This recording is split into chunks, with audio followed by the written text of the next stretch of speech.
So the Greens like the whole story of global warming because it suits the political side of things. They get to ally with science and technology. But most Greens are very naive when it comes to banks, taxes, government, and governance and control. This is a shameless plug. I've spent the last 3 years writing about this. It's just published, 400 pages. I've got copies here for you to buy.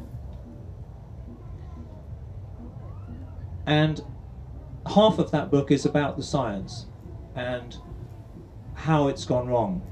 And just to give you an example, this is the standard graph of global warming. And if you look where the blue arrows are, you'll see that there's actually a cycle there. You see 1, 2, 3 arrows, and you can see a waveform. So the warming has not been linear. If you focus on the right-hand side, you can see that in the last 2 decades, it's been very warm relative to all the previous decades to 1850. But if you go to China and you talk to Chinese scientists who for some reason or other are much more into cycles than we are, you'll see that the last 150 years is part of a much longer climb out of a cold period of about 400 years ago. And that's a trough from another warm period about 1,000 years ago, which was almost as warm as it is now. This is way before human carbon dioxide effects started to kick in. So there is a natural cycle occurring. And in that Chinese writing, you will notice that whenever it dips, they have a little word there which translated means famine. So we're dealing with cycles which the scientific fraternity call low-frequency uncertainty. You've been told that global warming is accelerating, climate change, all the indicators are going towards global warming. This is not true. Since 2000, the climate has actually been cooling. All of this is standard data, and if you draw a line from 2002, you will see that we've passed a peak, and the globe, this is the global average, is now starting to cool. Ocean temperatures. This is the southern oceans. You'll notice that they have been warmer in the past, and that they peaked about 10 years ago, and that they're starting to cool. This is the Arctic that you're told is melting down. On the right is the latest Arctic heat wave. But there was another one in 1940 which you're not told about. And admittedly more ice has melted this one than the last one. There are reasons for that relating to ocean currents. This is the massive meltdown in the Arctic. I'm not a denier that these things are happening, but they've been going on for quite a long time. In fact, glaciers have been retreating for 200 or 300 years, in line with the warming that's taken place since the last big trough 400 years ago. And if you look at the bottom of that graph, you'll see that there's a turning point. Some of those glaciers are starting to come back in the last few years. Sea levels are still rising, but they're also, if you look at the last few years, when ocean temperatures have not been rising, sea level has stopped rising. For the last 4 or 5 years, no extra sea level rise. The oceans are cooling, particularly in the northeast Pacific. The blue marks colder than normal. It takes a few years, once the oceans start cooling, for that to start affecting the land. This is long-term trends in Arctic ice. The Arctic ice has been disappearing for a long time. And actually, in 2008, it was 9% up, which is what I would expect as the cycle starts to change. The Antarctic, which you're told is melting down, currently has the most ice that's ever been known in the Antarctic for the last 30 years. We're at record high for sea ice off the Antarctic continent.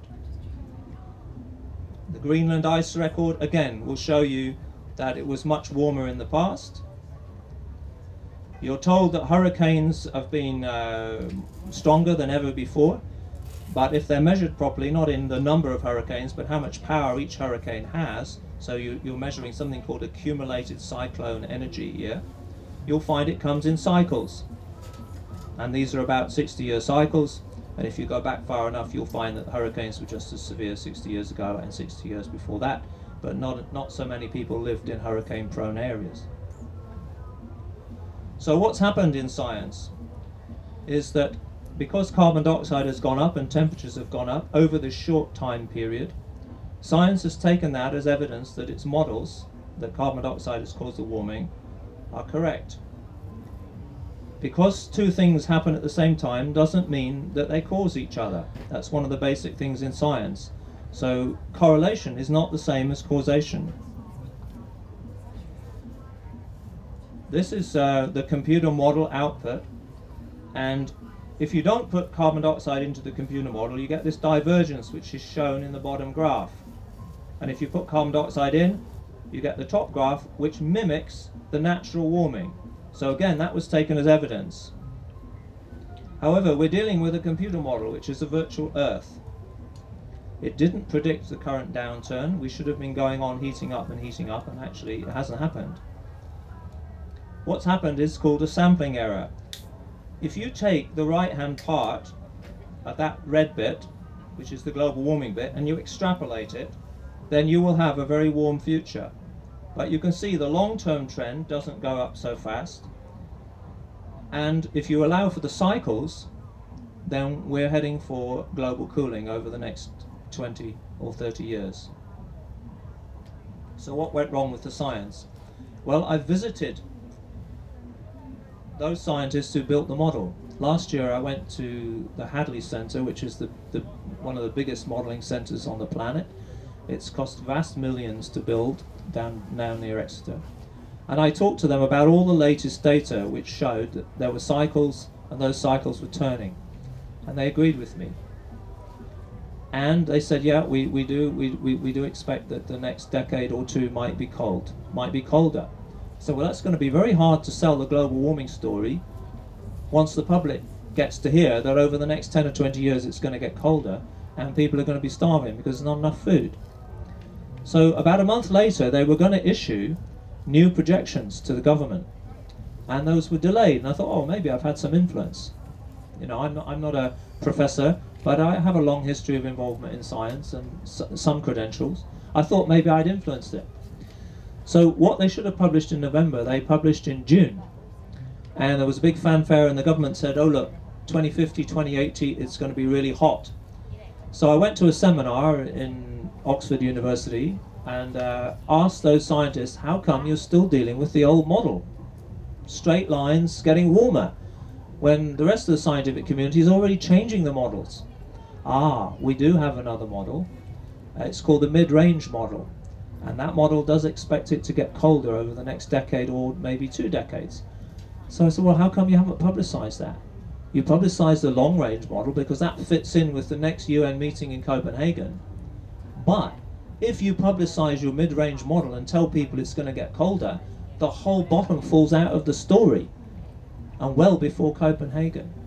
So this is the sort of thing that's going on behind the scenes. Now, rather than go through masses of science, I'll just show you this one graph, which shows you cloud cover on the planet over the last 25 years since we've had satellites. And you'll notice that there is a decline. That decline is about 5%. Now, if you take clouds and you thin them by that amount, more sunlight comes through, visible short-range, short-wave radiation to the specialist. That sunlight warms the ocean. The planet is 75% ocean. That is all you need to generate the global warming signal, and here it is. That's where it came from. It came from the oceans, it came from clouds. And currently, all of the scientists are getting their heads back together and saying, could carbon dioxide have changed the clouds?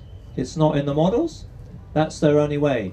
And other scientists are saying, yeah, but maybe the clouds were changing anyway, and your carbon dioxide model is wrong.